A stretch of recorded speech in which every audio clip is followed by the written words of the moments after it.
गेवराईची सत्ता ही जनतेचा, भावनेचा, त्यांच्या एकंदरीत सगळ्या दृष्टिकोनाचा हा विजय आहे.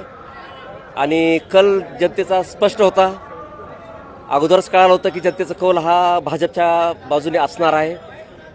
आणि त्या दिशेने वाटचाल झाली. विकासावरती लोकांनी विश्वास ठेवला होता आणि तोच कौल आज आपल्याला पाहायला मिळाला. हे निकाल निश्चित होता हा असा. दादा, गेवराईमध्ये जो राडा झाला होता त्या दरम्यान सगळ्या माध्यमांनी तुमची प्रतिक्रिया घेण्याचा प्रयत्न केला. तुम्ही मनसोक्त आता बोला अशी आमची विनंती आहे तुम्हाला. मनसोक्त बोला, विनंती आमची.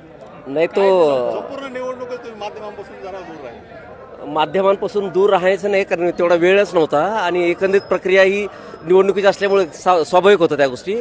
आणि तो बाकीचा जो राडा वगैरे हा जो विषय होता तो समोरच्या माणसाने देखावा केला होता.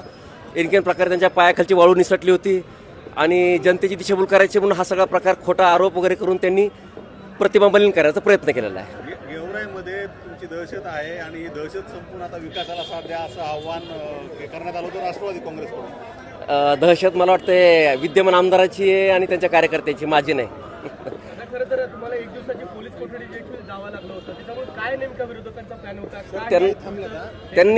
त्यांनी ती जाणून बुजून खोटी केस केली. त्याच्यामुळं सत्तेचा त्यांनी उपयोग केला, गैरउपयोग केला, म्हणून ह्या सगळ्या गोष्टीला सामोरं जावं लागलं. माझ्या गेवराईच्या जनतेने फार छान साथ दिलेली आहे.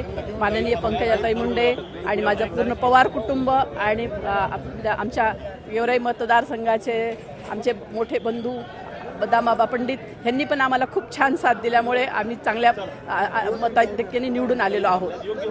मला फक्त विकास आणि विकासच माहिती आहे. चांगला जनतेने कौल दिलाय हेच मोठं उत्तर आहे. आणि समोरच्यांनी काय आरोप करावे आणि सतत त्याला काय उत्तर देत राहावं ह्याच्याकडे मला काहीच माहिती नाही आहेत.